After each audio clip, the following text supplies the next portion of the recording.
It's time. Southwest has not been the cheapest. We have a companion pass that's expiring at the end of the year.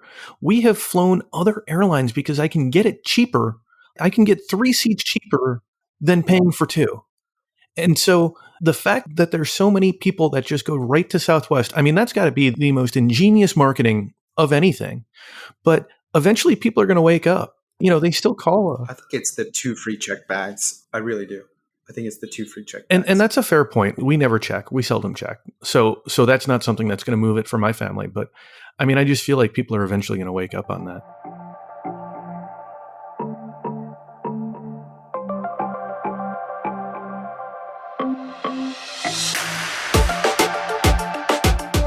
Welcome to Travel Stories with your hosts, Tom Kim and Trevor Mountcastle. This episode, we welcome Ryan Smith, a prolific blogger, or I'll say writer for blogs. We've seen you, I'm trying to think, in writing for Award Wallet. You're also TPG alumni, and now you're at Upgraded Points. Welcome. I've also written a handful of articles at basically everywhere, including all the sites that are about to shut down. That's another topic. But yeah, I've been around the space for a little bit, I guess. Okay, sites that are going to shut down? Oh, have you not been following all the drama with like Forbes Advisor, USA Today Blueprint, CNN underscored money? They all got an absolute hammer from Google for reputation abuse. They've all been de-indexed from Google. So if you try to even search like Forbes Advisor best credit cards, like it won't even show up. They've been de-indexed as just a punishment for kind of the gamification that they were doing for search rankings. And if you get de-indexed from Google and none of your content's going to show up to anyone anymore, you're going to lose all of your traffic, all of your marketing dollars. Your like affiliates are basically gone. USA Today Blueprint has already announced that it's going to shut down that project. I always forget the name of the project, but Red Ventures was essentially running the credit cards team at Wall Street Journal. That project is going to shut down. Forbes Advisor hasn't officially said anything yet, but I mean, and the writing's on the wall. I think that website's done. Wow. I mean, I knew the de-indexing happened. I just didn't realize, things had escalated so quickly. Yeah. I've seen some screenshots of some internal text messages and emails from the Red Ventures and Wall Street Journal people saying that basically like those people are going to keep their jobs. They're going to be shuffled around to other Red Ventures companies, which is a positive. It's good that those people are not losing their jobs. The Forbes Advisor people who were running these sort of white label projects at CNN, at USA Today, and then, Forbes Advisor people, who knows what's going to happen to them? I know people at all of those sites who are all very worried about their jobs. They've all done layoffs. Again, recently, the work at those websites has completely dried up ever since Google originally started punishing them, which is probably what led to some of these previous layoffs. I haven't gotten assignments from any of those websites in months now and probably never will again. The USA Today Blueprint has already even said that they're going to just shut down that project at the end of November. So it's going to be really interesting to see, but not only see what happens to those people and what happens when that content disappears, but in some ways it will have kind of spillover effects to other websites that write about credit cards and points and miles. Will they all move up in the rankings? Like if you take out 3 competitors and you were ranking for number 5 on best credit cards for lounge access or something, well, does that mean you might move up in the rankings? Like what are going to be the other carry-on effects of these, especially when you think about how a lot of these websites pay their bills, which is, affiliate marketing. So what happens to Point.me now that they've started doing editorial content? Will all of their articles, start moving up in the rankings? What happens to some of these like medium and smaller websites that just couldn't compete with Forbes Advisor, CNN, these, heavy hitters because of brand legacy? What happens to sites like 1 Mile at a Time, Award Wallet, other frequent miler? What happens to their content that was ranking behind all of these websites? probably it moves up in the search rankings, but does that turn into actual more clicks and more traffic and more, affiliate revenue? That will be interesting to see. But it's some very insider baseball for people who write at these websites. But that's the interesting thing. I mean, if there's one thing that we've heard from our listeners, it's they enjoy some of that insider baseball. I mean, we've tried to have pilots on. We've had other folks in industry. I mean, we just recorded with JT Ginter last month, I think. I don't know. They blur together this time of year. So we really appreciate that. We like to peek behind the curtain, right? We like a little bit of a view into the industry.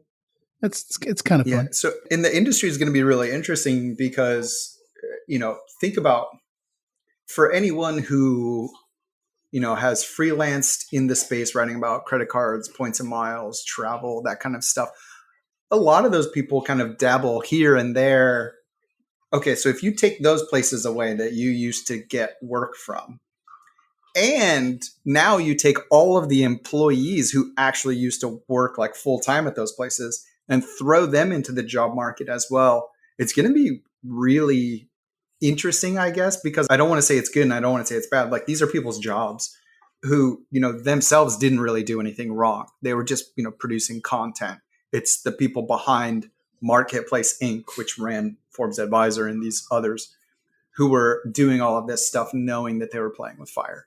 So you're going to throw all of those people into the job market who normally would have probably tried to pick up work at these sites that are shutting down, whether that's full-time, part-time, freelancing while you find something more long-term. And now all of those are going to be kind of dead. I don't see like US News and World Report and CNBC and blah, blah, blah opening enough positions to suck all of those people up. Like, it's going to be really interesting to see what happens to people who work in this industry, whether that they're freelancers, whether they're part-time, whether it's a side gig, or whether it was full-time and they've now lost a job in the places that you would normally think of to try to apply for are also shutting down. It's going to shuffle a lot of people. That's truly unfortunate. But it is interesting. We had Richard Kerr of Built on probably 2-3 months ago. He specifically mentioned how there was such a shortage of people that can actually write. And I'll say write, probably more in the long form than like the TikTok or Instagram. Hearing of this development, I'm almost hopeful that kind of marries a demand with an increase in supply. We don't have any insight into that, just, that basic comment. But hopefully that's just another angle for these people that are, being displaced. Yeah, it might become much more selective. But yeah, anyway. So we dove right into the industry talk, and we didn't really give you the chance to introduce yourself beyond my quick couple of words.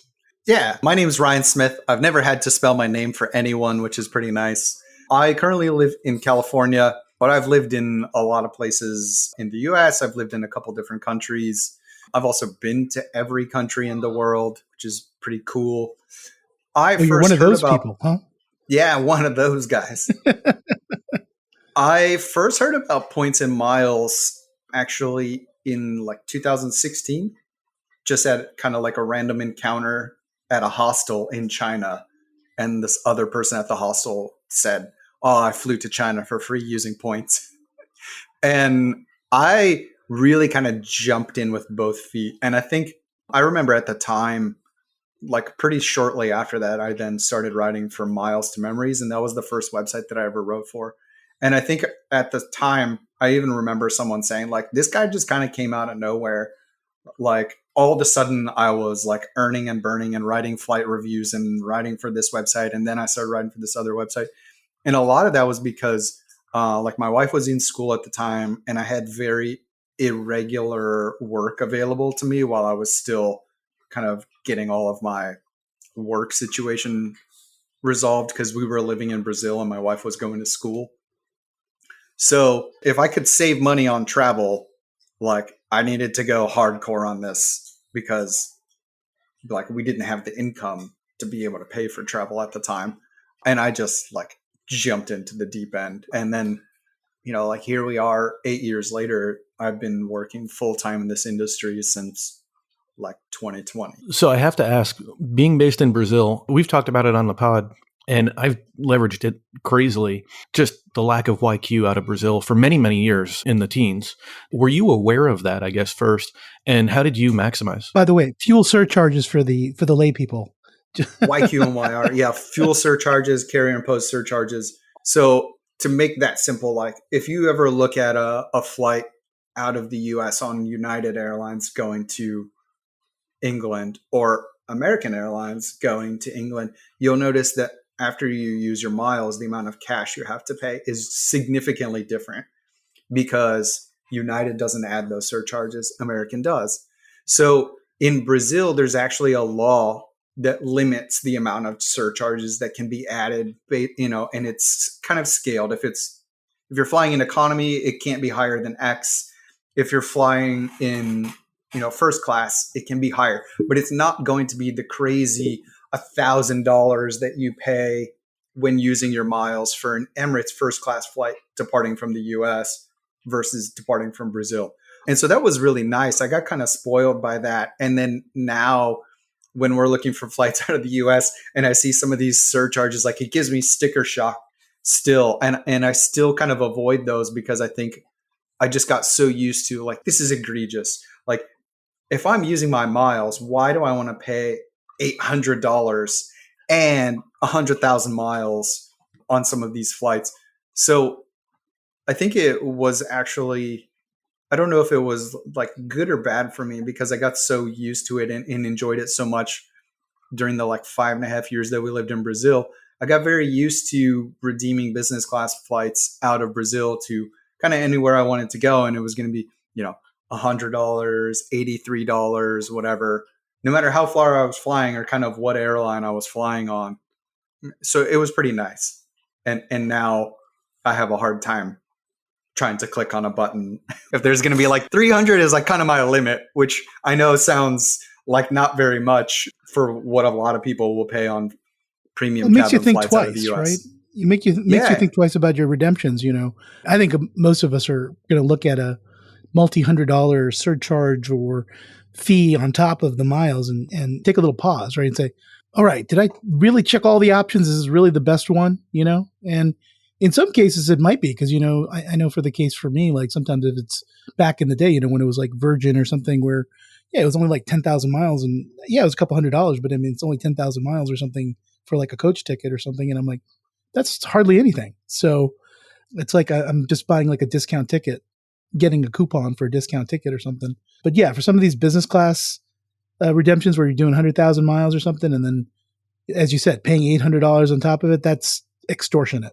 So, and I guess it comes down to like everyone's going to approach those flights in a different way. Are you looking at it like, well, 800, maybe that's what I would pay for like a economy ticket to wherever I'm going. And then, okay, so I'm going to pay 800 for the economy ticket, and then I'm using the miles kind of as like an upgrade. And if you think about it in that way, maybe you're okay with that. But if you come from like, hey, I use points and miles because I want to like travel, for free. And I hate when people say it that way, but like if I'm traveling for free, like $800 is nowhere close to free, then I think those people, it's going to be a much harder button to click on to confirm that flight. I'm not in the boat of free. I'm in the boat of if I'm paying $70,000 and you still want me to pay $700 or $800, that feels like it's 140,000 points. In which case, that's a little bit excessive. Every time there is an appropriate award, and sometimes those awards that have the high fuel surcharges might be the award that's available when you need it. I know a lot of people that fly a lot of British Airways, and I don't understand it, but I totally respect it. Maybe they're doing revenue fares. They're not doing redemptions. Not seeing the difference. They're doing tier point runs. Yeah, and stuff. You started us on kind of the talk of Brazil and some of its regional advantages. Should we kind of stay in South America? It seems like, Ryan, you do quite a bit of traveling down south. Yeah, I love South America. I will visit South America and Latin America at any opportunity that I get. I really believe that like everyone should be going to South America, especially people who have points and miles. We lived in Brazil for over 5 years. I just got back from another visit to see some relatives. And like, there's so much that South America offers. And the dollar is really strong in all of like South America and Latin America. So if you can get there with points and miles, there are some decent airlines. Delta's sweet spots into and around Latin America don't really exist that much anymore for business class, but it's still possible to find decent redemptions, like to fly on LATAM with Alaska miles. And as long as you don't wind up on their old 222 business class, which is still on some of their older 787s and 767s. But if you can wind up on their new business class, like it is a legitimately good product. It's not like good for South America. It's a legitimately good business class product. I was really excited when they rolled that out kind of just before we left Brazil. United, you can still sometimes find decent awards in business class down to South America. Avianca, whenever they finish getting their real business class back, has a decent product. Going down to South America, we booked, I don't know if it was a mistake fare or what was going on, but we paid $397 per person from Cancun through Bogota to South America in business class. And when we booked it, it was on like true Avianca business class with 121 lie flat. Avianca has leased some old Norwegian planes, and we got swapped onto one of those and wound up in 232 recliner business class. And it was a pretty rough overnight flight, but it was $397, so I didn't change it or cancel. But there are some actual like decent flight products. And then once you're there, there's some really great hotels that you can find for like very inexpensive redemption rates. So I think South America is like, I don't get why more people aren't going there. Like if you just love Paris and you want to go to Paris every year, more power to you. But like, I don't get why there's such an over concentration on people going to like, got to go to Europe or the Maldives. Like those are the only two destinations you're allowed to go to. Like go to South America. At least several people that I know who went to some of the Taylor Swift concerts in South America, like really fell in love with their time there and now want to go back and see more because there's just so much to offer. I've been to probably Brazil, I don't know, half a dozen times, maybe even more. I even dragged this guy to Brazil. My first time in Brazil with this man over here. And I have to agree. I think the value for money, hotels, when you're there, there's a lot of good things about it and a lot of good bargains and a lot of great accommodations, a lot of interesting cultural things. And you're absolutely right. I think Latin America, South America probably doesn't get enough, I guess, exposure in the miles and points world. I must admit, of course, we flew one of I was snickering earlier because, of course, we flew one of those old LATAM 222 business class recently. I guess one of the things is, like you said, like for us here on the East Coast, our options, at least from kind of the DC area, are kind of limited. We get some occasional United planes and stuff, but, the Avianca flavor that they fly from here is kind of a little uninspiring. It's not the true business class product for, a 5-6 hour flight down to Colombia. I guess maybe that's one of the reasons why at least some people on the East Coast, maybe they don't fall in love with at least the plane options, I guess. And it's even worse because, it used to be that you could get pretty decent flights if you just connected in Dallas or in Miami. And I don't even see a lot of availability there. I've been looking for Buenos Aires, otherwise known as EZE. If you go to the international, there's, I suppose, a closer in airport as well. But I've been looking for Buenos Aires for quite some time, even looking at Montevideo to see if I could just get there and then we could just, hop over the river. And I have not found seats. We were looking for the two of us, so just 2 seats, and I've been looking for 3 seats, and I just don't see anything that is anywhere comfortable. You see Copa, and I'd love to pivot to that in a moment or two, but you see Copa or you see Avianca. Neither of those products out of the DC area are comfortable. And in fact, the funny part is, I think your comment on Twitter was what stemmed this conversation because you were saying how uncomfortable what looked like their nice new lay flat product is. There's just not a lot of comfort to get to South America is, I think, the problem. Yeah, on like kind of legacy carriers, like they have good products, but yeah, finding some of the award space without just ridiculous effects of dynamic pricing can be pretty tough.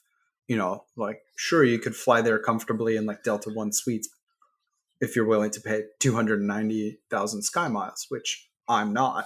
So it can be tough. And I think it used to be very kind of easy to find like 65,000 United. This was like back when I was living in Brazil. it was pretty easy to find 65,000 per person to fly United business class from Brazil up to Houston or Chicago or DC or something. Now that's really tough. And the price continues to increase all the time. The Copa, it becomes available, but it was just very average. If you go into so Copa has a new business class product that they call Dreams. And I've flown Copa's old business class as well, which was like a 2-2 recliner. That was actually the first time I ever redeemed miles for a flight in business class. And my wife and I wound up on that. And we were like, what's the hype about? Like, I don't get it. This is business class. Like, why is everyone so excited about this? And we didn't realize that there's a difference, that there's like seats that kind of like lay flat, and that's like what you want. So I've flown Copa's old product. This is a significant improvement over that. It's a significant improvement in that context. But if you compare it to other airlines, like the footwell was very cramped. I'm 5'10". I found that the seat was like uncomfortable in the laying down position because I felt kind of too tall for the seat. And I know a lot of people who are taller than me.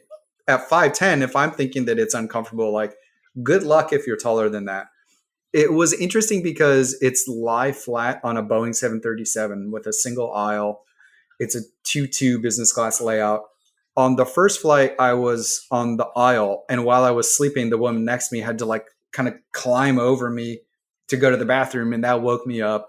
So that aspect wasn't that great. Meal service was decent. Like we had meals on both of my flights. They gave us an amenity kit with, like kind of everything you would expect. Private bathroom for the business class passengers. So in that regard, like it's okay, but it's not something that I would go out of my way.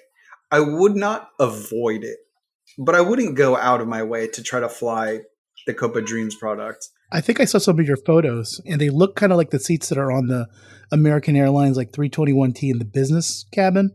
Not the first cabin, but, the one with the 2-2 on the narrow body. But, of course, an Airbus is a lot wider than a 737.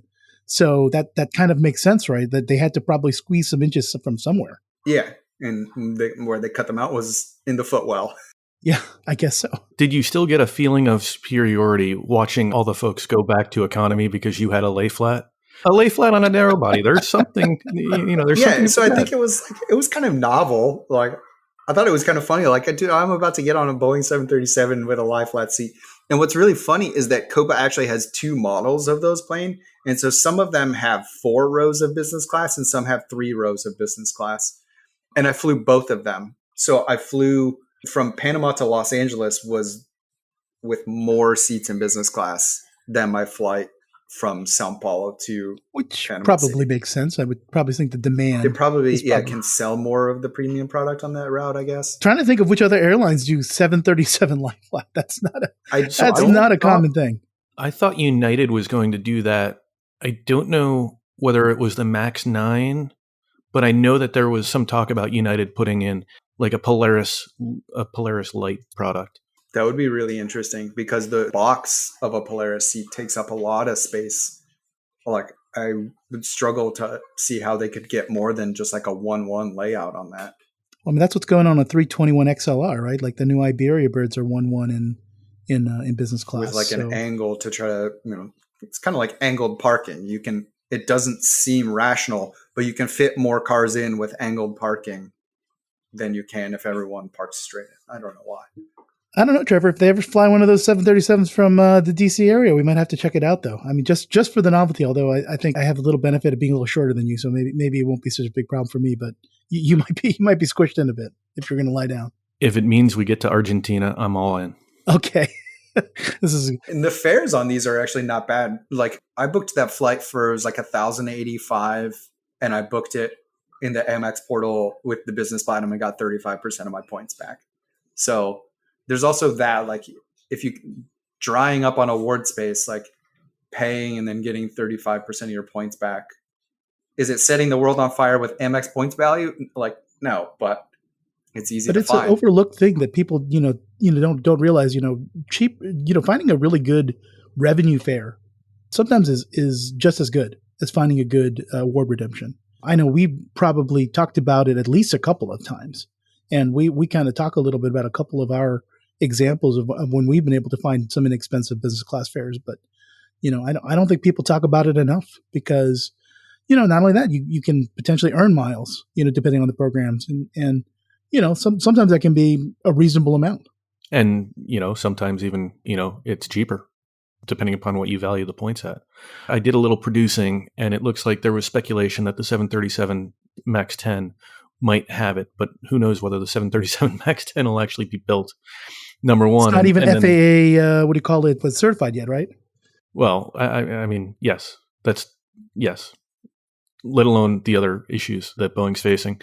The one that looks like it might actually happen, though, I think was the Airbus A321. They were looking at doing a lay flat. So I don't know if they'll actually United do it. was? Yeah, there's like a A321 LR, I think. I saw a post from a year ago on View from the Wing. And so it looked like it was so early, it was sketches. I just remember thinking United narrow body. What is this? The next 757?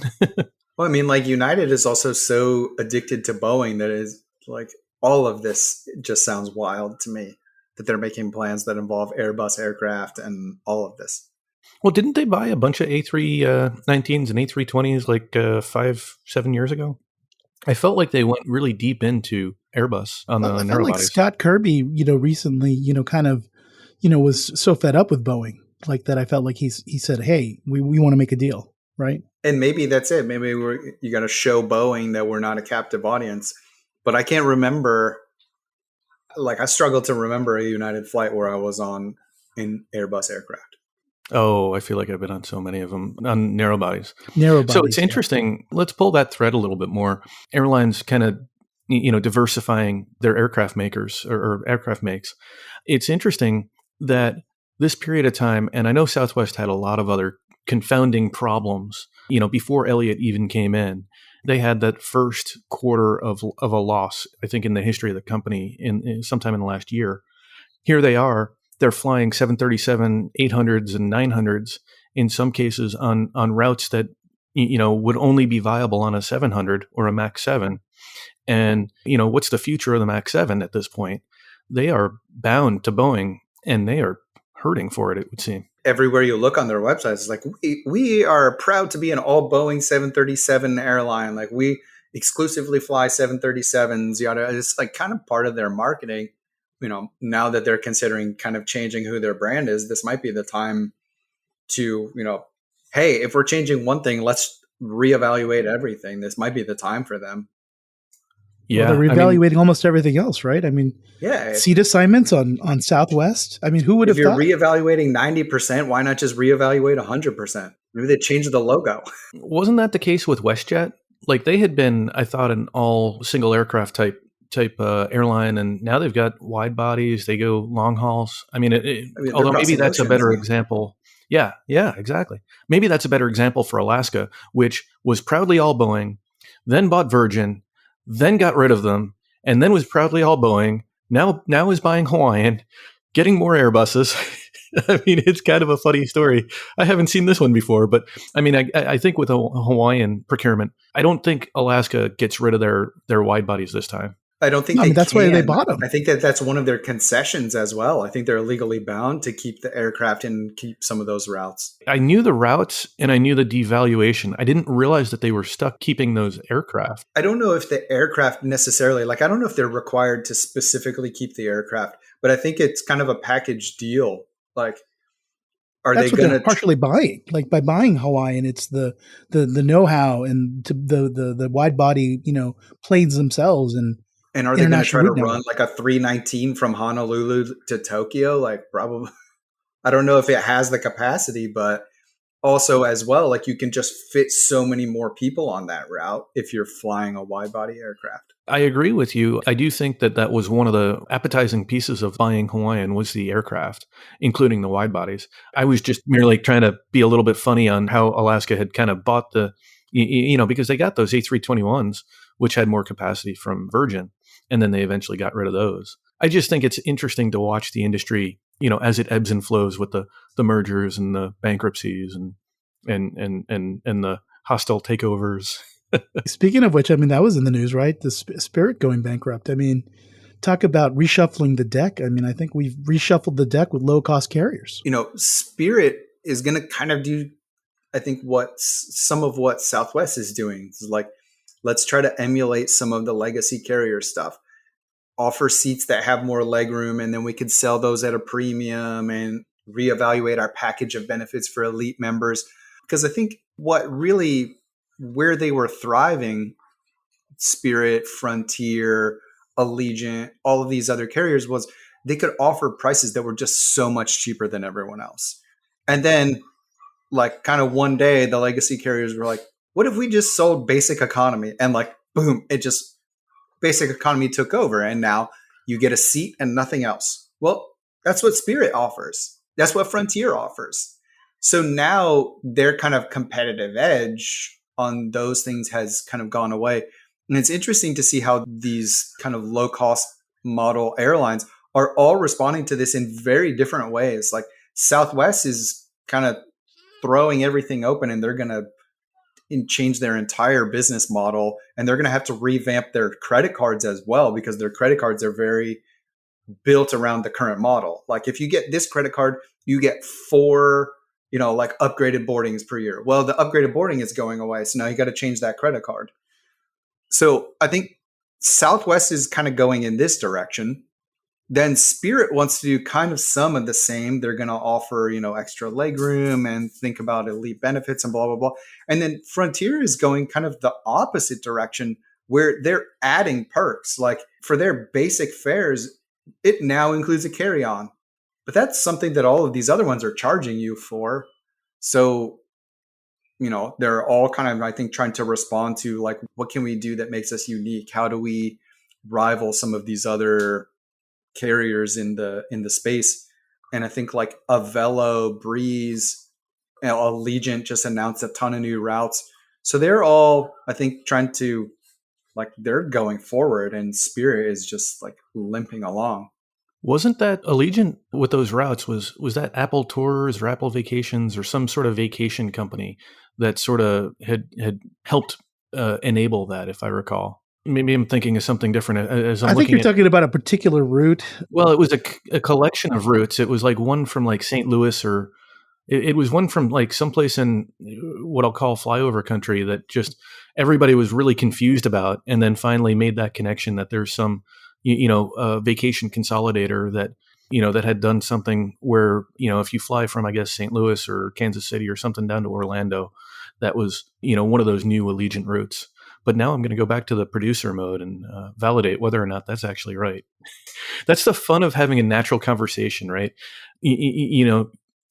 Sometimes a comment sparks a memory, and you can kind of dive into it, but then you don't have the full memory, and if others aren't singing the same tune, you feel a little awkward. While we're sort of talking the industry side, I'd love to get your feeling on some of the developments this year relative to the miles and points side, right? We've talked a lot of industry. Let's talk miles and points and kind of developments that you think were impactful this year, and maybe pull out your Nostradamus hat and, anything that you think, just, read the tea leaves for us. Sure. So I actually wrote down 3 things that I think were really big this year from points and miles. The Turkish devaluation at the beginning of the year, that upset a lot of people. Number 2 that I wrote down was legacy carriers in the US continually moving the goalposts. And then number 3 was Hyatt's introduction of dynamic pricing on Mr. and Mrs. Smith awards. So I think all of those were like kind of big and also like negative, and also caught a lot of people off guard. The Turkish devaluation, like I felt like it was only kind of a matter of time. Like it had gotten so much press, and it was just such a good deal to fly like from Newark to Honolulu nonstop for 7,500 miles. Like it just felt too good. And when they made the announcement, like I just kind of wasn't that surprised. And I don't think that they slashed and destroyed. It went up. It's like 10,000 now. That's still not that bad, especially if you're flying from the East Coast. From the West Coast, it's maybe not that great of a deal anymore. It's like comparable to other programs. But if you're flying from the East Coast to the West Coast, or from the East Coast to Hawaii, I still think that it's a good deal.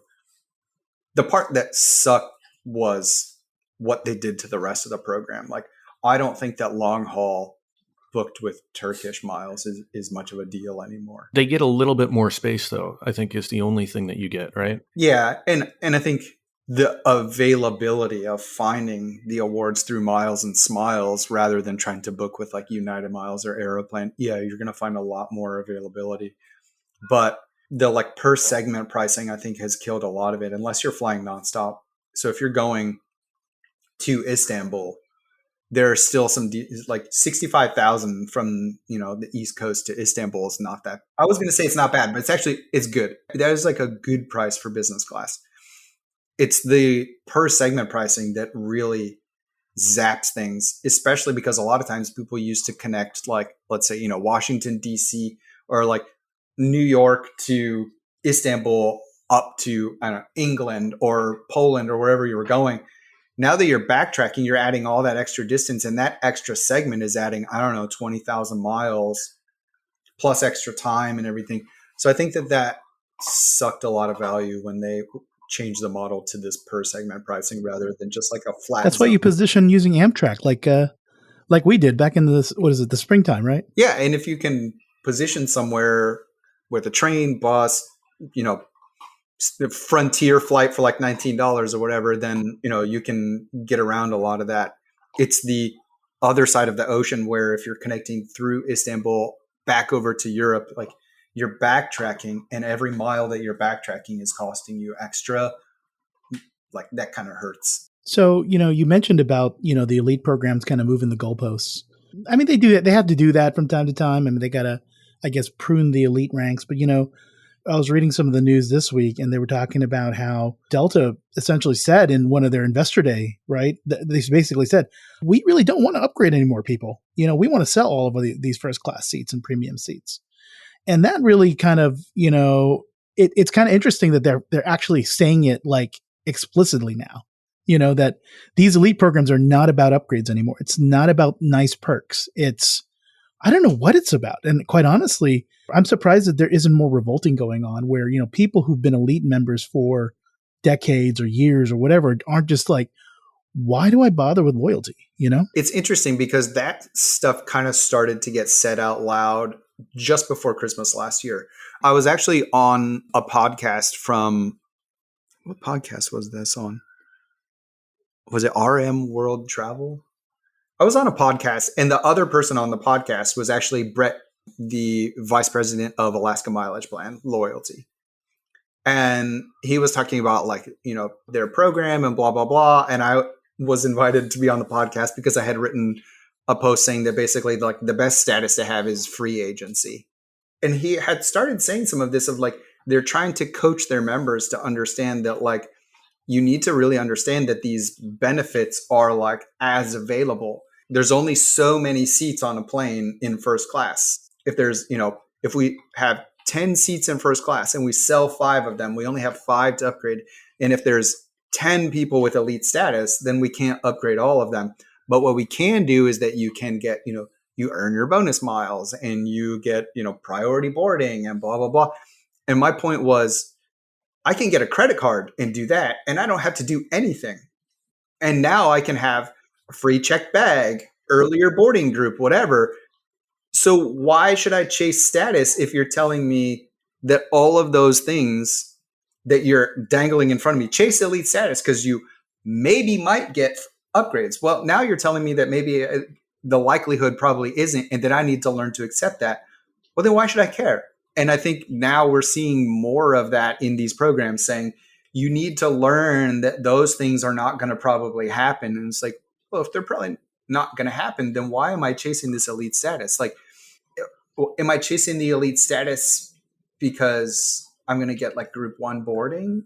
Am I chasing the elite status because I'm going to get, 20% bonus miles on paid flights? Like, what's in this for me? And I think a lot of people have like kind of stayed in this hamster wheel so long that they like grin and bear it. They complain, but then they keep chasing the same elite status for next year. I'm probably one of those hamsters, by the way. I was one, and then they pulled me back in. Like they gave me this, here's your status. You get this. Americans, like if you get X number of loyalty points in like 3 months, then you get to keep it. Then you do it again. Then you do it again.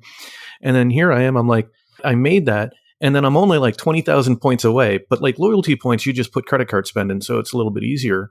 I don't really go into it thinking that I'm going to get upgrades. I've gotten probably more upgrades than I ever expected to. And when I say that, I probably only got 4 upgrades on like maybe, 6 or 8 flights. But I still go back to the idea nowadays is book the seat you want or prepare to be in the seat you booked. Exactly. And for me, that has kind of always been my response when people say, about elite status, because then I might get upgraded and blah, blah, blah. And my response is, if I want to fly in business class, I'll just use the points and fly in business class. That way I know that I'm going to be flying in business class. If I'm like crossing my fingers and hoping for an upgrade on an overnight flight from Chicago to Frankfurt, where I really want to sleep on that flight, I'll just use the points to book in business class. Now, I understand that that's not always a reality for everyone. However, here's why I say that. I have multiple friends who, do points and miles, and they have 3 kids, 4 kids. So for them, the idea of like, well, I'll just pay the extra miles and move my entire family of 5 people into business class. 1, those seats are hard to find. 2, that's going to be a lot of miles.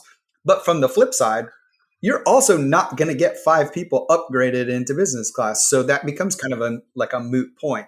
Yeah. If we're talking about the people who realistically could wind up on the upgrade list, because usually it's like you and 1 companion, right?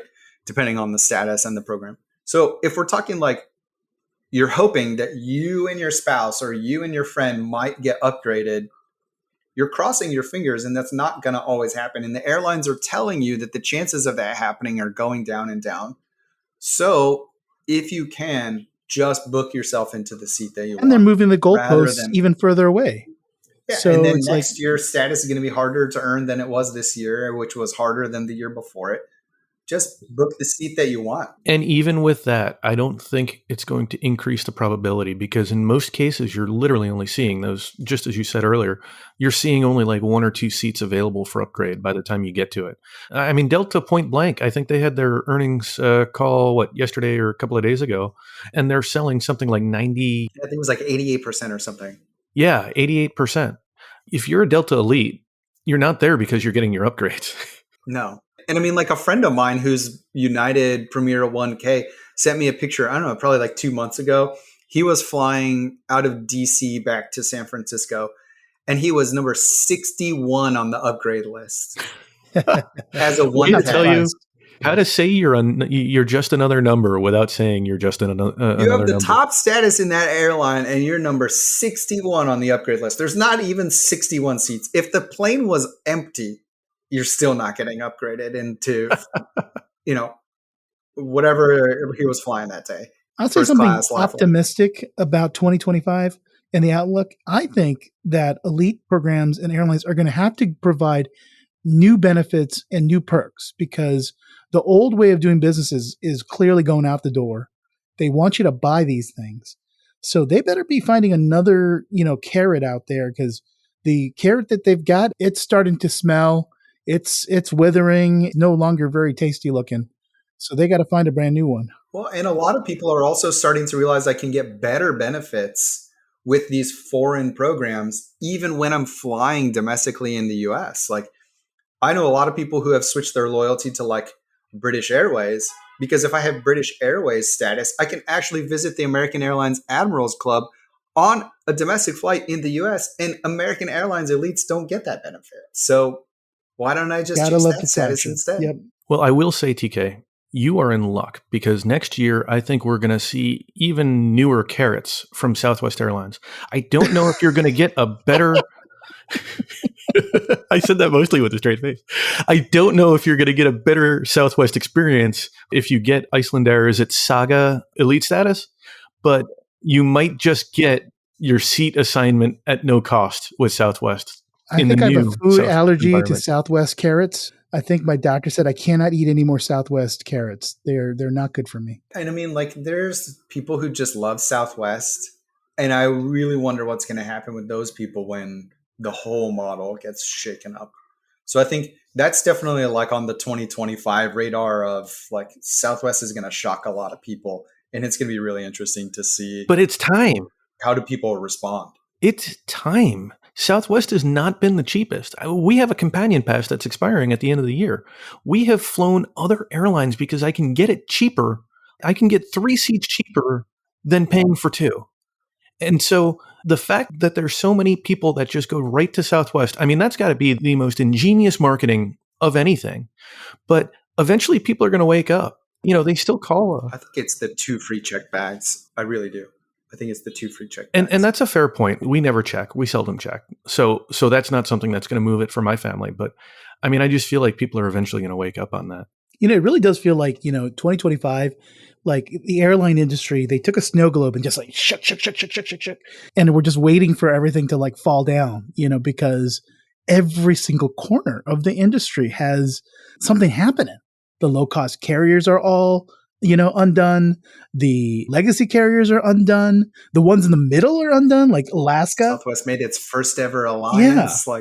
It seems like every single corner of the industry is dealing with a fundamental shift in the way they are doing their business, whether it's through mergers, bankruptcies, changes in business models, or, just, finding new ways to exploit your customers.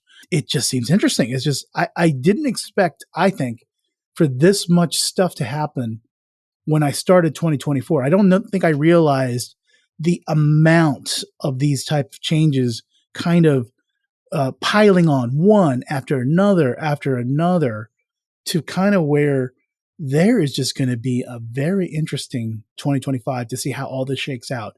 I think all these writers that are out of work are going to have a lot to write. It's becoming full circle from the beginning of this podcast. And not only that, but if you look at like United's route announcements, I mean, they're just throwing darts at even new countries. I mean, you talk about a snow globe. I mean, they're going to fly to Greenland. They're gonna fly to Ulaanbaatar in Mongolia. Yeah, how's that flight gonna work? Because it's like a 737 out of Tokyo, right? Yeah, it's like 4.5 hours, I think. Yeah, that's a reopening. That's the 737 that needs to have lay flats. Yeah, that's the one that needs lay flats.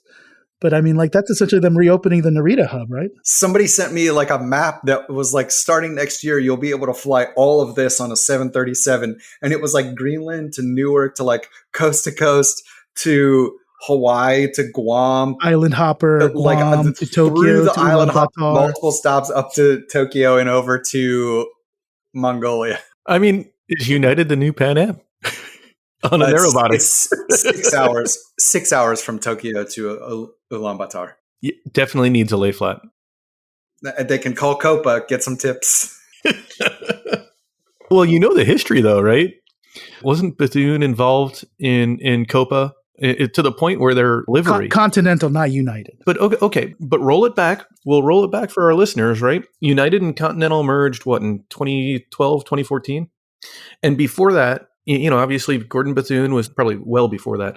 Gordon Bethune was the CEO of Continental. If you look at the Copa branding and the old Continental branding, I mean, you'd almost think that they just put a little bit of a filter on it, and it's the same airline. They shared a frequent flyer program. They were all one pass at one time.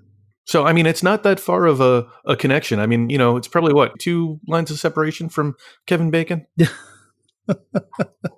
don't hear that as much. Copa rebranded and launched the Connect Miles program in 2012. There you go. That was probably when that merger happened. I remember doing, I think it was 2011. I did this fun flight. 2010. End of 2010 was the merger. But I don't think they finished everything, if I recall, because I thought it was like 2011 or 2012 that I did a Brazil flight that I upgraded half of it under Continental rules and I upgraded the other half under United rules. It was the weirdest thing, but it was like Brazil to Auckland. The last Continental flight was in 2012 after a multi-phase merger that started in 2010. Yeah, because I remember even in 2011, no, it was 2012, February of 2012, I had booked a way out on United rules and the way back on Continental rules. It was actually a lot of fun, believe it or not, because you had to understand 2 different programs for the same miles, and it worked out actually exceedingly well for me. So before we pivot to another topic, any other kind of forecasts for 25? The Alaska Airlines stuff is going to be really interesting to see how it plays out. Also, with Delta unbundling, that's going to be super weird. Like, Delta continuously tells people will pay more for our flights because of the premium experience. And then you want to turn around and say, people are going to pay less for our flights to get a less premium experience. Like, how is it both? You're going to unbundle and provide a less premium experience, but then you're also constantly telling people, we charge a little bit more because we provide this premium experience. Like, which one is it? I have been waiting since 2008 for Delta to get, their comeuppance. Eventually, they're going to cut so much. And, don't get me wrong, they walked back some stuff not that long ago, right? But the reality is there is just, and you know what? The level of arrogance and kind of their faith in the ability to charge the customer more and more, it hasn't really, hurt them. They've been winning, for more than a decade now, right? Where they keep million cuts. I mean, every single time. I am a Delta million miler, and I've flown a lot of Delta. Mind you, I probably have flown, they're probably the airline I've flown the least as far as legacy carriers since 2008, after kind of reaching that milestone. And I got to tell you, it never surprises me how much Delta wants to cut, and yet they still get away with it. So I do wonder if this is the year where they finally are going to be, taught maybe more of a lesson, because, it feels like there must be a limit somewhere, right? And it's interesting to see this idea of like unbundling business class. Like, I don't know if they're trying to be like Zip Air, which, like, if anyone's not familiar, like Zip Air is a low cost carrier out of Japan that happens to offer lie flat seats in the front of its plane. It flies Boeing 787s long haul. It has lie flat seats in a 121, but I won't call it business class. It's not business class. It's unbundled. And they don't brand it. If you search Zip Air, you won't find business class on their flight. It's just called lie flat, because that's what it is. It's a lie flat seat in a low cost model. You get on with everyone else. There's no priority boarding. There's no checked bags included. It's still an unbundled system.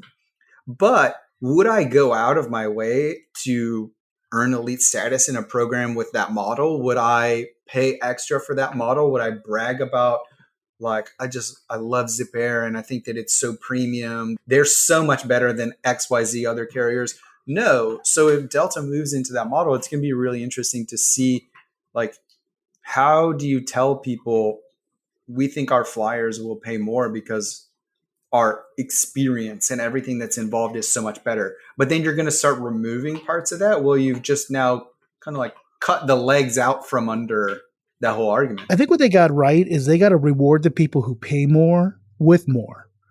But the way they're doing it is cutting, which you probably should find out is ways to make it more interesting or better for those people who are paying that extra money. Like, I don't know what that looks like, but that's really what they should be doing. And rather, they're going the other direction. They're saying, oh, no. Our product's way too good. We got to start taking stuff out. I mean, that's not true.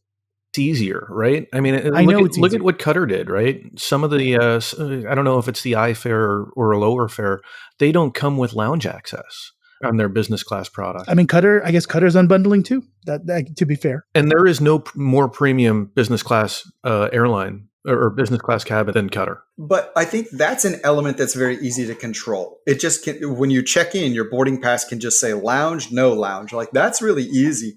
The in-flight experience where, like, if the three of us are all sitting next to each other in business class and we've all bought these different bundles, like, you get a meal, you only get a drink and pretzels, and I get nothing. Like, putting all of that on the flight attendants to, number one, keep control of that chart and make sure they're giving the right things to the right people. But then the flight attendants also managing people's expectations, because there's going to be someone on there that's like, wait, hold on. Why didn't I get a meal? And they're like, oh, you didn't order a meal. Your ticket doesn't include a meal. And the guy right next to me has a meal. And now the flight attendant is going to have to take time, which then slows down the meal service for everyone else, because they're having to explain to me why I don't get a meal and the guy next to me got a meal. Like, that creates a lot of extra effort and customer expectations and a lot of friction. And who all of that's going to fall on is the flight attendant getting yelled at because I think I'm getting ripped off or what, I'm being mistreated or whatever. I mean, what they really should do is what Condor does. I mean, like Condor, for instance, and I haven't flown them, but what I understand is that first bulkhead row, right, in business, not only do they get everything that business class gets, but they get slippers, they get pajamas, they get an upgraded amenity kit, they get a different kind of, maybe there's something extra served with the meal. That's what they're doing, right? And you can upgrade into that, and it's just that first row. And that's right? very easy to identify. That's something Delta should do. And that's very easy to identify. It's very easy to keep separate versus when everyone's just kind of all over the place and 5G gets a meal, but 5H doesn't get a meal, and 5A only gets pretzels. Like, that's a nightmare. Yeah. Unbundling the meal service in business class. Oh my God. I mean, you would think I forget, Delta doesn't have a flight attendant union. So I guess I was going to say, how did the unions approve this? And I'm like, oh wait, that's right. Well, it's interesting. I thought I saw something saying that, what's her name? Sarah Nelson was saying that Delta was close. Oh, that they might go union on the flight attendants. I think surprise me. It wouldn't surprise me, but Delta, again, that is one thing they have been doing very well, is paying people big bonuses, and their staff to keep them happy. Hopefully, having people with, a slightly better outlook on life because they're getting a big check, not signing up for unions. I think that's something that they've been pretty successful with, at least they get for the last decade or so. They get paid for boarding. That's a good point. I wonder if that increases the amount of PDBs. Like, I'm not super knowledgeable about, flight attendant type stuff, but I remember at one point that I had learned that the flight attendants essentially didn't get paid the whole time that the door was open, but they have to be there. Like, how are you going to explain to me, I've got to be here, but I'm not working, so I don't get paid? Like, I think that's still the industry standard. I could be wrong because I know American got a new contract and I haven't looked at that, but Delta was the first, I think, to pay before the door closes. And I think that's why a lot of flight attendants don't want to go out of their way to help you lift a heavy item into the overhead bin, because I'm not technically working right now. So would I be eligible for workers' compensation if something would happen to me? I have to believe that's probably included in their contract. But if I'm not getting paid right now, I'm not going to help you. No. The not getting paid, not going to help. Yes. But I would imagine that if they got hurt while they're on the plane, they're probably covered under the Jones Act or whatever the airline equivalent is. So I think we've had a lot of great conversation, but there's the elephant in the room of topics. You are probably only you're probably among 3 people I know that may have, or no, 2 people that I know that definitely have made it to every country in the world. There was actually a really interesting data study that's very nerdy about this, about how many people have been to every country in the world, what kind of demographics are they? And the best guess is it's less than 400 people in history. Wow. So I know 2. What? So what is that? 2, not 2%. 0.5%. Yeah. No, 0.25%, right? That's a surprisingly small number. 0.5%. And yet, I would agree that the challenge to do it is not particularly easy, right? Oh yeah. No, absolutely. Yeah, it's just lots of visa issues. Who's the other person that you know? Stefan Krasnowski. Yeah. And then I thought Caroline was close, Caroline Lupini, but I could be wrong. Oh no, I think she's still a ways away. Okay, I mean, she's certainly going to places that I wouldn't expect to, unless you were trying to get to that list. But there's a guy named Randy Williams. He's a points and miles aficionado. He lives in San Diego. He's a radio host. He founded his own country in the desert in California called Slowjamistan. He's been to every country. There's a woman that I have met, but I always forget her name. She's a points and miles person in San Francisco. She's a school teacher. She just finished going to every country. So I think in this kind of space, we naturally, I think, know more adventurous travelers because if I can, drastically slash my travel costs, then of course I can do these types of projects. So yeah, it's really interesting that just the average random person might never meet someone who's been to every country, but you could go to a Points and Miles conference and there might be 3 or 4 of us there. Oh, at least. Yeah. So let's dig into that. I have so many questions. So let's just start with an easier one, because I don't want to ask what's your favorite country. I hate those questions. I do too. What's your favorite airline? What's your favorite hotel? Okay. What's your favorite country? We're going to move on. You might have to cut that out. I'm sorry. No, we're leaving it in. Which airline has the best pretzels? Alaska Airlines. Lufthansa first class. Come on. Oh, They that's got true. pretzels. Oh, Yes, drink, they have drink. pretzel bread. By the way, listeners, Yeah. drink time. Okay, so being to every country in the world, you have had hundreds and hundreds of country entry experiences. What was the most notable?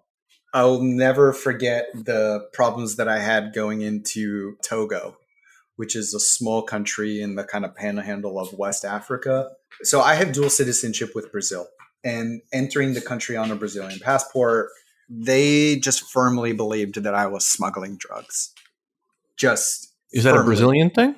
Well, I took French in school, but I didn't let on to them that I spoke French, so that way I could understand what they were saying about me without them knowing. The boss just kept telling the people, like, there's no way anyone from Brazil would be coming here Except for nefarious no reasons. reason. Like, he's hiding something, blah, blah, blah, search him again. I got strip searched. They took apart the interior of my roller bag and were swabbing the insides of the handle and stuff. And it was just ridiculous. And it just came down to that's prejudice. When you are singling someone out just simply because of the country that their passport says that they're from, that's prejudice. That's discrimination. I mean, I was there for hours, and I have proof of how long I was there because every so often when they would kind of all have their backs turned, I would send a message to the guy from the hotel who was waiting outside to pick me up. And he's like, I'm still here. So I can go back and see how long I was there. So I sent a complaint to Brazil's embassy in Togo afterwards, and they 100% went to bat for me. They sent a formal letter of complaint. The ambassador went to the Ministry of Foreign Affairs in person and complained on my behalf. They were not joking around. They were very upset about what happened, especially the kind of discriminatory aspect of this. And Brazil actually has changed its, if you go to the Brazil Ministry of Foreign Relations and you look up do I need a visa to go blah, blah, blah, it says don't go to Togo unless you have to, because of kind of what this happened. And all it took was one, you mistreated one of our citizens. This is one strike, you're out kind of thing. And it was really terrible. And I decided that I just had such a bad experience entering the country that I changed my flight and left the next day. And that must have triggered something in their system, because then when I showed up at the airport to leave, all of those same dudes that had searched me the day before were waiting for me at check-in. And they were like, you told us you were going to be here for 3 days. Now you're leaving. What's going on? I was like, well, you made me feel so welcome. I was like, do you think that I had a good experience coming to your country? Would you want to stay? I don't think that I had a good experience, and I want to go somewhere else in a country where the people want me to be there.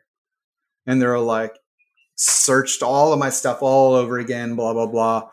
So there was a desk at the airport, an information desk that I went to once I had my boarding pass.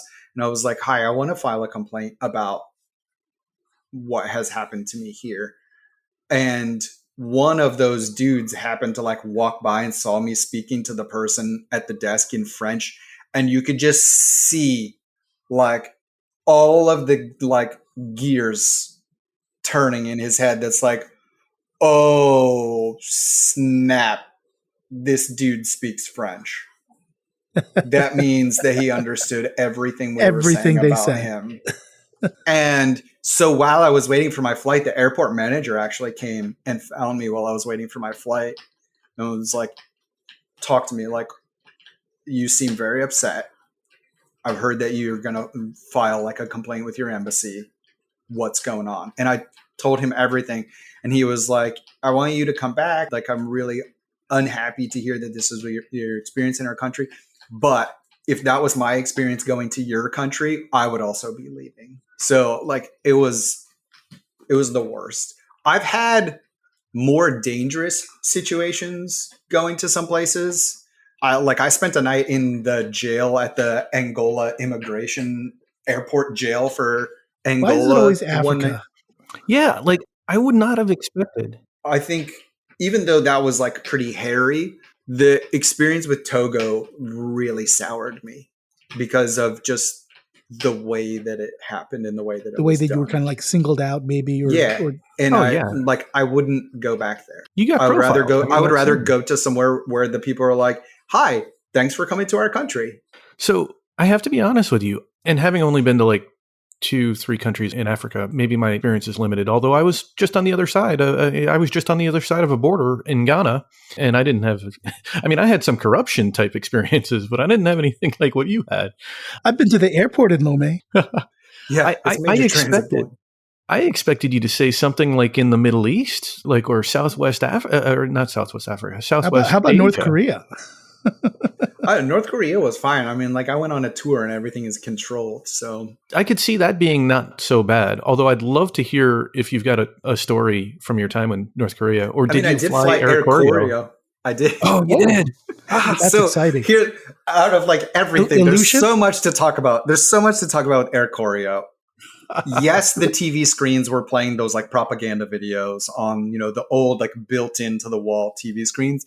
So I'm vegan. I've been vegan for like 20 years. And I told the tour guide like, "Hey, I'm vegan. Like, is this going to be a problem? Should I pack some like protein bars for this trip, whatever?" And they're like, "Not a problem. We can even get you a vegan meal on the flight." And I was like, this is going to be so interesting.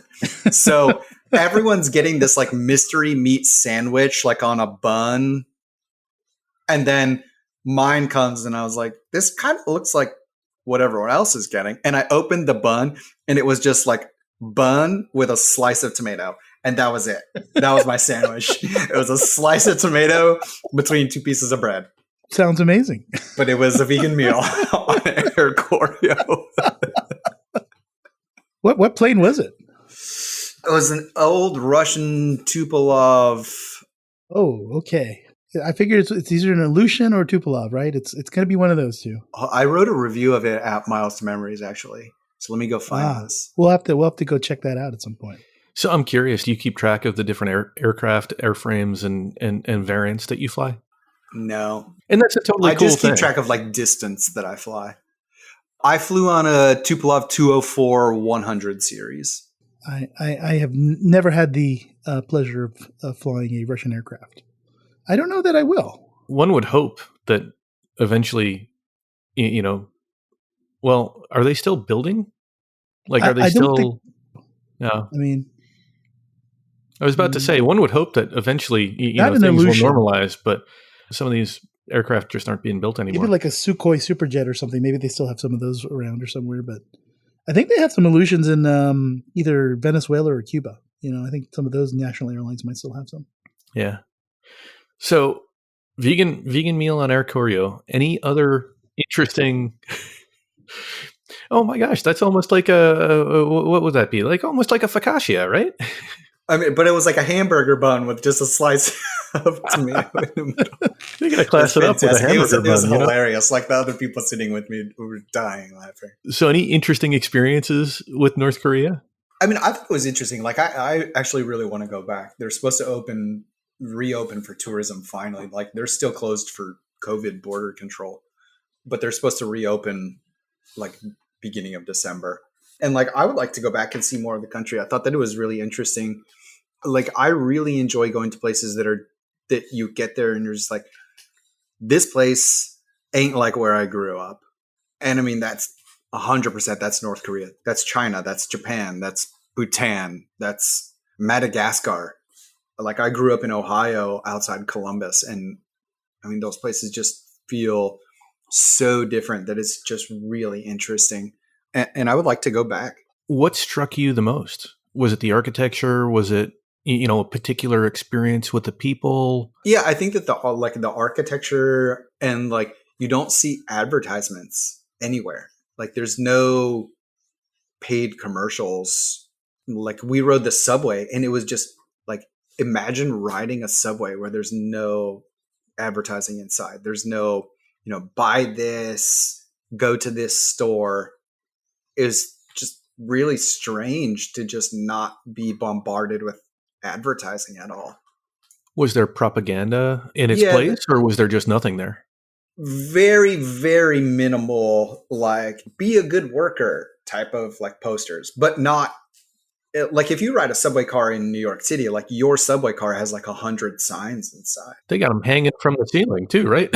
Yeah, this had like one at that end and one at that end, and then the rest was just like that, kind of wood paneling. Looks like wood, but it's like kind of plasticky because they're old S-Bahn trains. Yeah, they're old S-Bahn trains from Berlin. So it was just like, it was really kind of otherworldly, being just disconnected from the onslaught of advertising that's everywhere you go. Like, I would go back. I thought it was really interesting.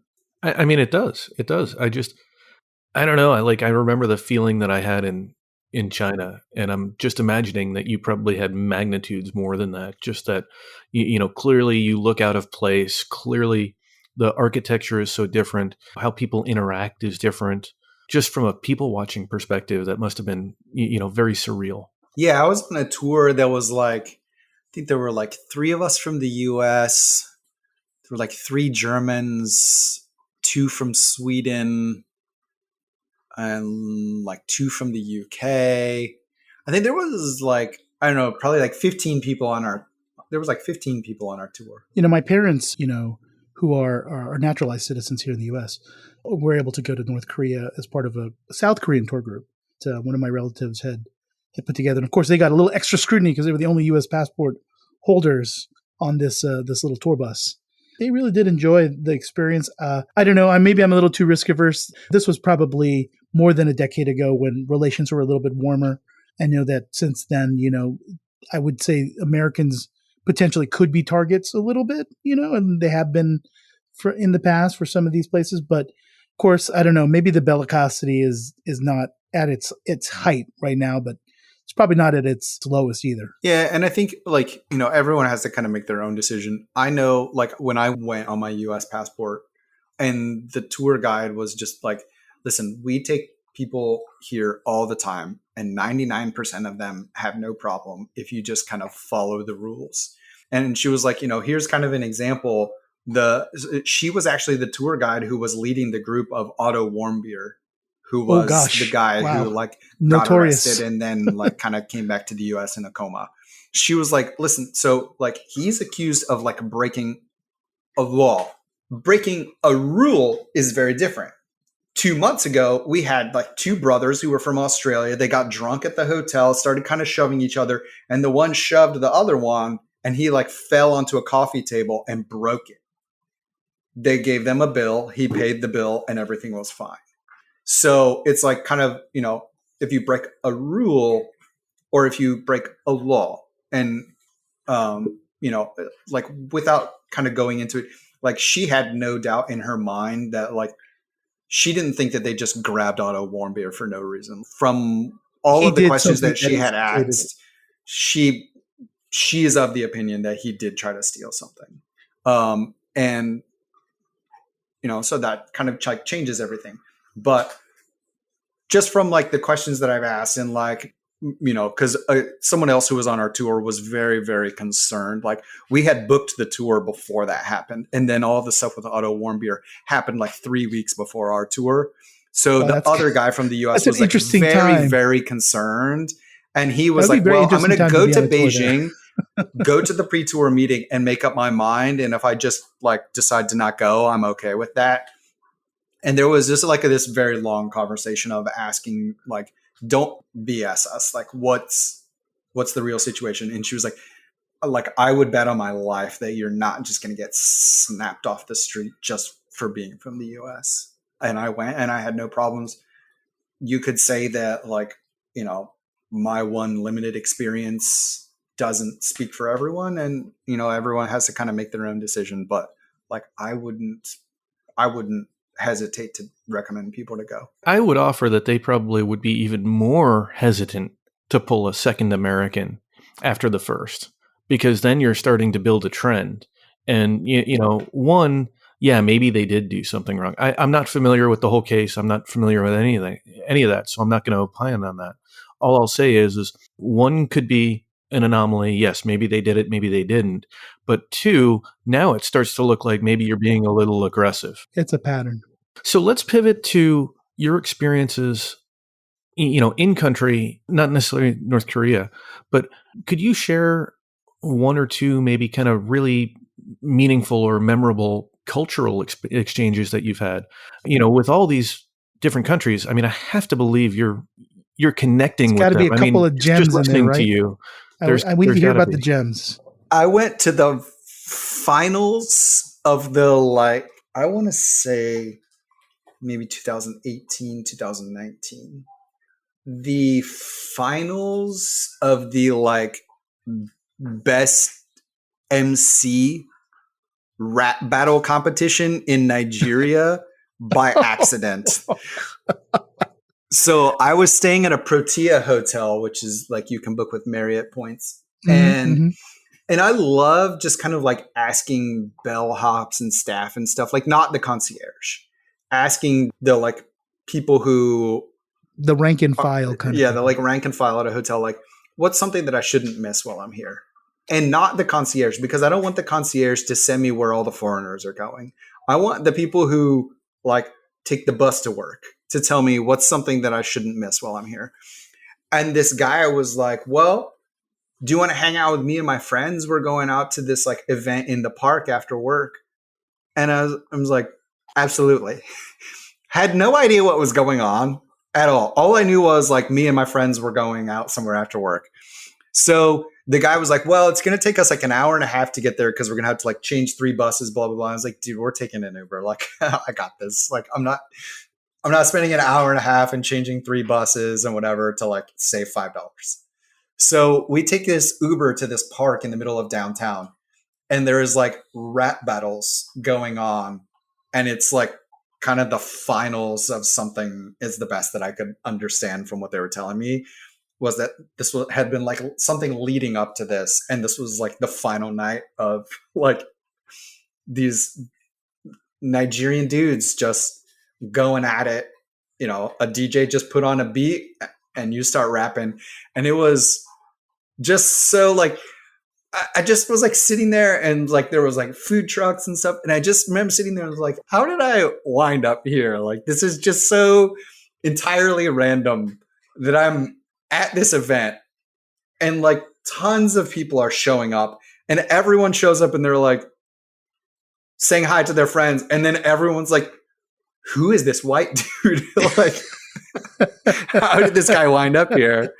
Who is this random white guy sitting over here just eating some chips at this table? So I love that kind of stuff of just asking people what should I not miss? What should I know about that's going on here? I love the randomness. Those are the best. And you just stumble onto something that's that was not in the guidebook. There was no way that I was going to find out about that from going to TripAdvisor. Yeah, that's not even on Chat GPT. You're not finding that unless you get the ground truth there. Yeah, that's incredible. I love those kinds of things. That one was really memorable. Do you have another, possibly from another continent by chance? What else have I stumbled into? We've been giving a lot of love to South America and Africa. Yeah, this is definitely a Southern Hemisphere. I know they're getting a lot of love. Oceania. I love saying positive things about places that you don't tend to hear a lot of positive things about, especially in the US media. One of my favorite countries I ever went to was Iran. When was the last time you heard somebody say something positive about Iran? I could say, but I could so believe that, though. I could so believe it, because there's so many amazing things. Yeah, they were the friendliest people I've ever met in my life. I hear that everywhere.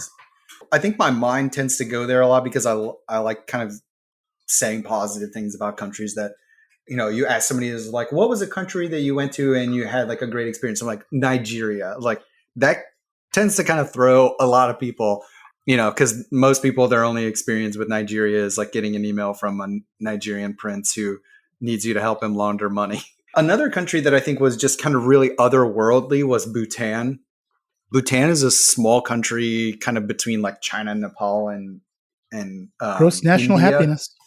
Yeah. So they don't worry about GDP. They they worry about their gross national happiness, and they limit the number of tourists that can come into the country. They just kind of saw what was happening with Bangkok in the 60s. And they're we don't want to get overrun and kind of lose our sense of who we are. So They control the number of tourists. It's the only carbon negative country in the world. Their constitution requires that 60% of the country must be covered in forest. And it's just super, super interesting. It was another place that I was like, this is so unlike anywhere I've ever been before. Anyone who loves anything about like aviation, planes, weird airports, the approach to the airport there is just like wild. You can look for like 20 pilots in the world are certified or something? Are certified for landing there. Yeah. No first officer is allowed to land there. Only pilots are allowed to land there. There's some pretty cool videos of the approach if you look up like Sam Chewy on YouTube.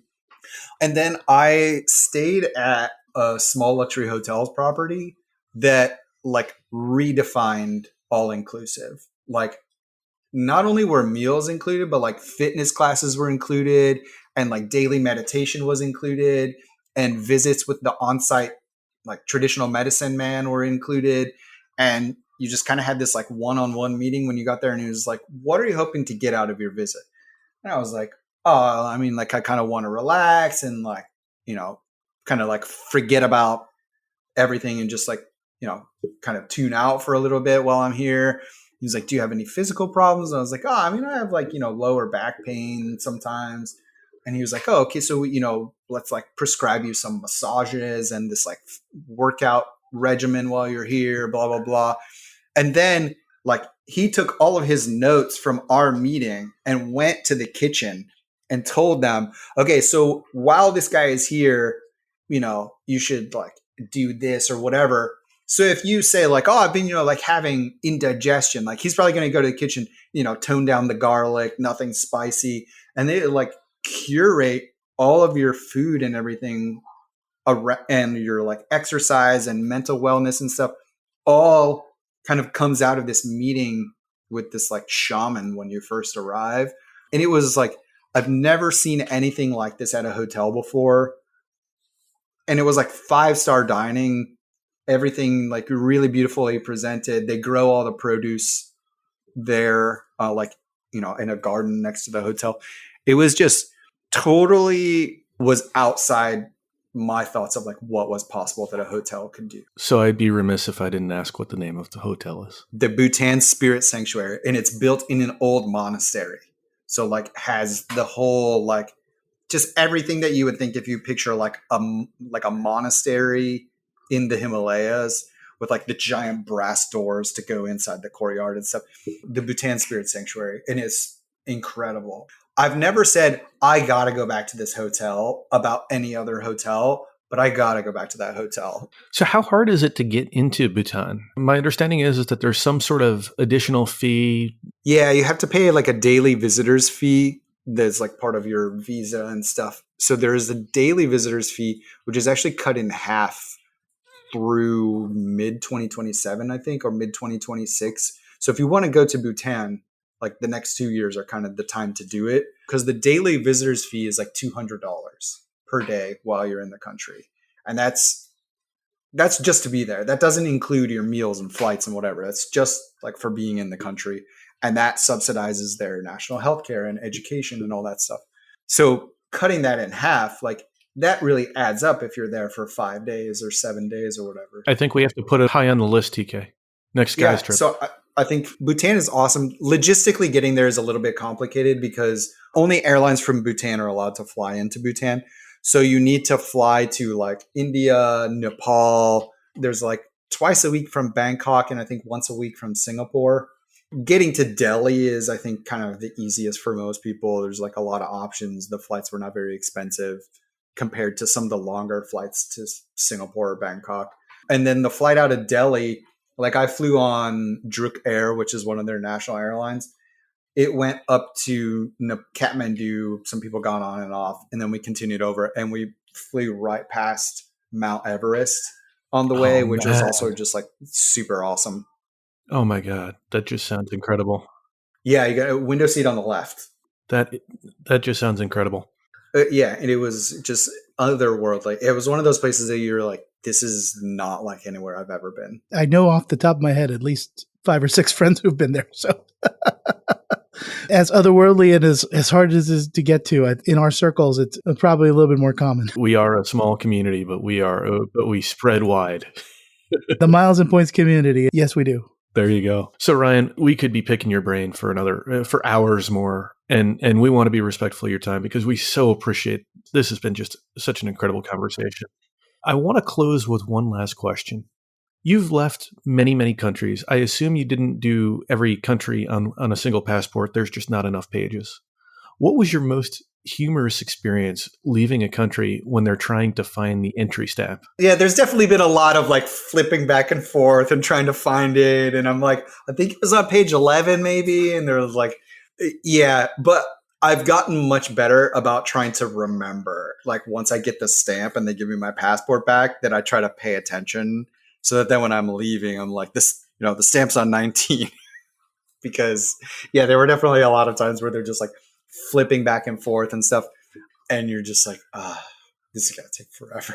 I used to put like the little sign here or one of those little flag things that you can like take off and put on and, they're reusable. Oh, I put Post-it notes in my passport now and clip the pages together. And there's like a Post-it note that says, please don't use these pages. And then like clip together. And then on the other end says, please don't use these pages. To force like, let's fill up page 1 before you start stamping on page 2. Because otherwise you get a lot of people that just randomly flip open and stamp on 43. And then now all of a sudden, like you've got one stamp on all pages.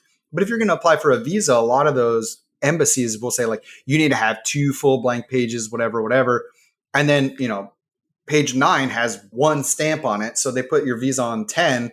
And then some other guy flips it open and puts 1 stamp on 11. And like now all of a sudden 2 stamps and 1 visa, I ate up 3 pages. So I got this tip from somebody else like years ago, is to just kind of railroad them into where you want them to stamp by kind of like clipping pages together. And when they open the passport, it's just going to fall open to the empty space you want them to use.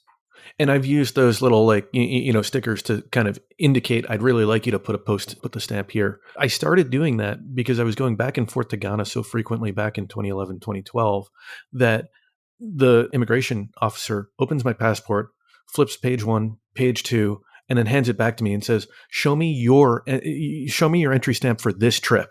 And it took me a good 2-3 minutes of swiping through myself. But the other interesting, and I'll share my own interesting story other than that. My daughter's just over 3 and she's been to 28 countries now. When you look at the face of somebody when you're entering a country or exiting a country that they actually have to do the stamp, they sort of look at her passport as they're flipping through. They look over the desk to look at her, and then they look back at the passport and they're like, how did you go all these places? It's just kind of a funny, I'll say that's like a little brag as a father. Humble brag. But yeah, they're like, or maybe not. We don't see people with this many stamps usually like being that old. Yeah. So Ryan, thank you so much. This has been absolutely fantastic. Would love to have you back on. We could record.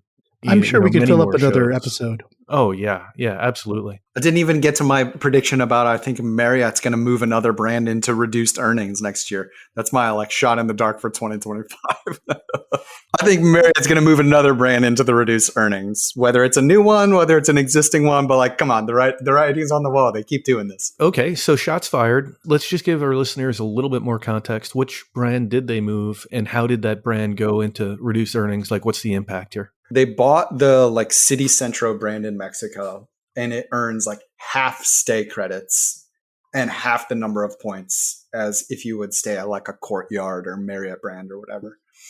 Then launched this new 4 Points Express brand that's also then going to earn half the number of stay credits.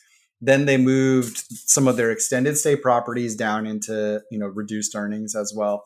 And it just seems like Marriott's kind of doing with their hotel stays what we've kind of seen airlines doing with basic economy.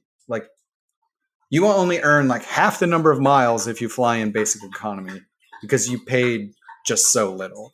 But you earn more miles and more status points and whatever if you fly in first class. And Marriott is now kind of doing some of that with their hotel brands. Hilton doesn't do something like this. Hyatt is going to, for the first time, launch its first brand, which is going to be an extended stay brand.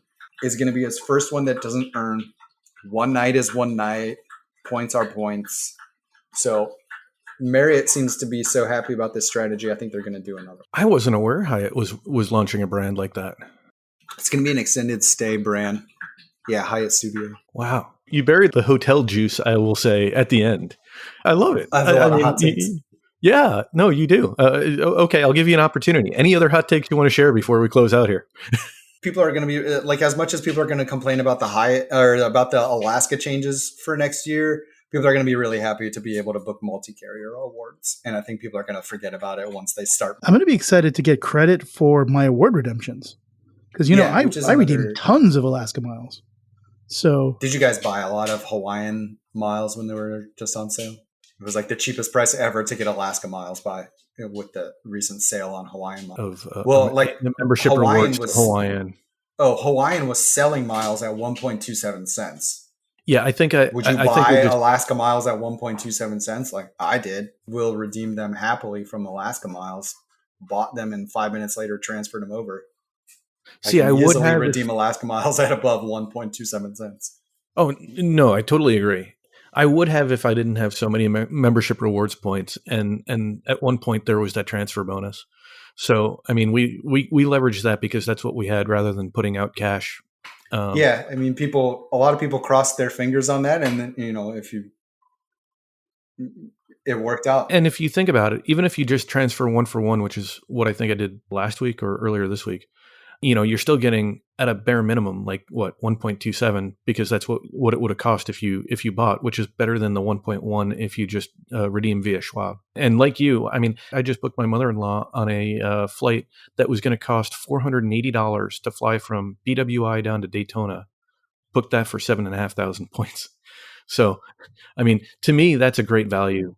I still cite the Alaska quote unquote devaluation that they did, going to kind of distance based as the only devaluation that I've ever loved. Yeah, if you're booking those short distance ones, it can actually be really good, especially the short distance ones where there's not a lot of competition on the route. So the airlines like kind of charge whatever they want. Oh yeah. Yeah. I mean, you look at a route like Daytona, I think it's Delta and American. Those are your only options. There might be some LCCs, but like Southwest doesn't fly there and all that other stuff. And yeah, it helps to be in an American hub city, though. For some of those but this was BWI. Like Chicago to St. Louis. Oh, BWI. They fly BWI to Daytona? No, you had to connect in Charlotte. But you did have to connect in Charlotte. Okay. I mean, your alternative is you pay $10,000 or $15,000 to connect via Atlanta on Delta. It's a route that for better or for worse, I've learned quite well on what works and what doesn't. But yeah, so your Alaska point, I don't know. I think Alaska has some goodwill, and so I think they can get through a little bit, especially with that multi-partner award piece. I don't know. I'm still rooting for the little guy. Yeah, they really seem to not be trying to, really stick it to the customer as much as the other loyalty programs. I think they realize that the loyalty program is something that is generating value, not something that they need to extract value from. As an airline, I think they're still, in a kind of a growth mode where they realize they want to get bigger and they want to be a larger network carrier than they are now. And part of that pathway involves having a very generous and attractive loyal program so that they can keeping get customers. That so that as you expand, like you need to add new customers and keep the ones that you have. Yep, and they got to show all the Hawaiians, hey, this is why you should be happy that we merged to your local airline, and then you got to show all the all the West Coast people and even some of us East Coast crazy people who are aspiring to be 75K. I mean, that's actually pretty crazy. That I know quite a few East Coast MVP 75K people. But anyway, we need an East Coast hub. Come on, Alaska, we do. Give it some love. They got to buy like JetBlue or something. Alaska's just got to buy JetBlue. I think that's what's got to happen. Oh my God, that would. And then got to even more Airbuses. That would be even more A320s. It would be wild, but a burden. I mean, and it would make Alaska a 3-continent airline. It would make them an actual bona fide network carrier. I think they would be a legitimate competitor with some of the legacies if they were to merge with JetBlue. But God knows if that would ever happen. Yeah, if it would get approved. Well, you never know. I don't know. We're in a new environment. That's true. Potentially. Different Department of Justice pretty soon, we think. It's almost absolutely apt, right? With the guy who's been to every country in the world, I feel like we've covered so many different topics. We've covered airline industry, I should say, travel industry, the blogger or travel writing and miles and points writing industry. We've covered, some incredible travel destinations, some incredible travel insights. We've even covered hotels. You might be winning Travel Stories bingo, Yeah, I think you did. I think you did win Travel Stories bingo. Absolutely. Thank you so much, Ryan, for coming on. Can you tell our listeners how they can find you and find your awesome content? Sure. I'm the news managing editor at Upgraded Points.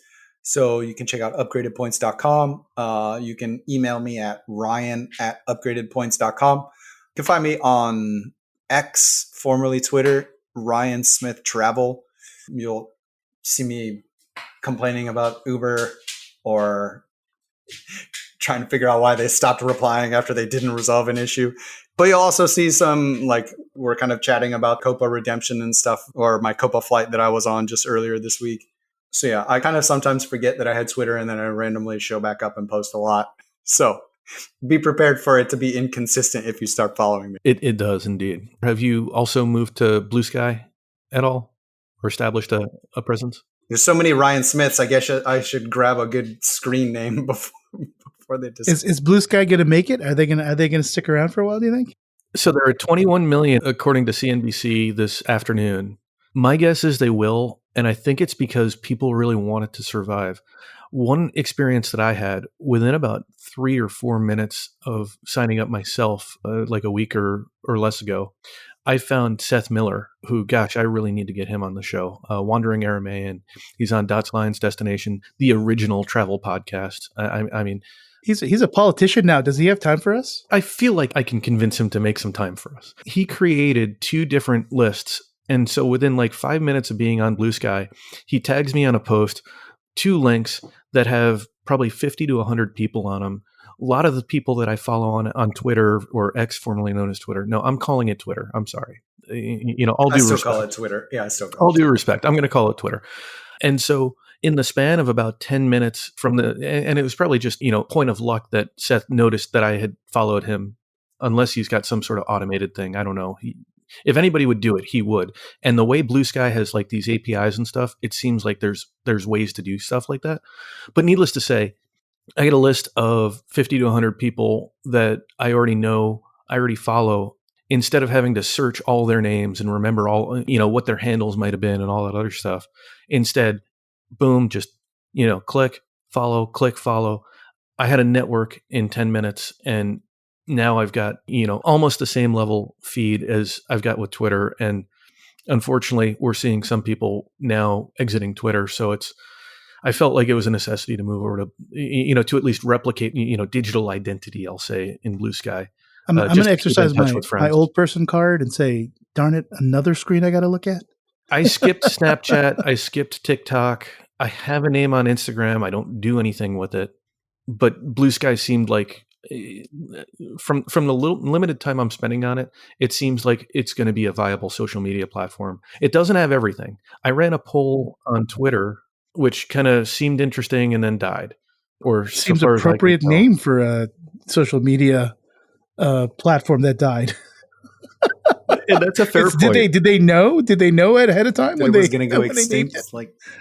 I mean, it's an apt name for a social. I'm going to start a social media platform called The Dodo. It's going to survive then. Oh gosh. Wow. No. I learn something new every day. We're getting off track, I think. Ironic social media. Well, I mean, if there was going to be an episode that was going to cover this many topics, I feel like this was the right one to do it. I don't think we're going to get another Travel Stories bingo winner like this, at least for a while. Well, thank you so much, and hopefully we see you on Blue Sky. Just so I'm not the only idiot that moved over. Well, not idiot, but I'm gonna walk my dog and then make a Blue Sky account. If you follow Seth Miller or me or both, I'm sure if you follow Seth, you'll get added to his lists. It'll be great. You'll have a whole network. The only thing we need with Blue Sky is that we need to get, vendors, not vendors, but companies out there It's not quite like that with like American and Delta and others that provide customer service on Twitter.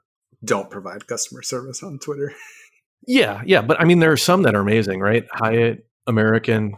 I think Alaska's customer service on Twitter is actually really awesome. British Airways is also really good. I have booked Avios redemptions with British Airways through their Twitter before. British or American? British. Like DMing them and saying the website's having problems. I tried calling. I'm going to wait on hold forever. Can you just go into my account and make this award redemption? And they did it. Every time I tag British, I get like 200 people saying, "We're so sorry for your experience. Give us your confirmation number and let us rob money from you." I mean, yeah, you got to like DM their actual account. Okay, I need to look into that. And well, Ryan, thanks again for coming on. This has been incredible. We really appreciate you. Thank you. Yeah, this was a lot of fun. I didn't expect to say so much that I would keep you here so long. Oh my gosh, but it's been so fun. You are welcome back anytime. Awesome. You have a platform for your message. And with so many countries that you've visited, I'm sure that there is some additional messaging that you want to send. We'll do a quarterly thing. There we go. Hey, that'd be great. That would be great. All right. This was a lot of fun. Thanks so much. Thank you. Well, that's the show. Thanks for joining us. And we hope you enjoyed listening. If you've enjoyed this episode, consider becoming a Milenomics Patreon member and get access to even more in-depth content in the miles, points, and travel world. Until then, we hope your next story is a travel story.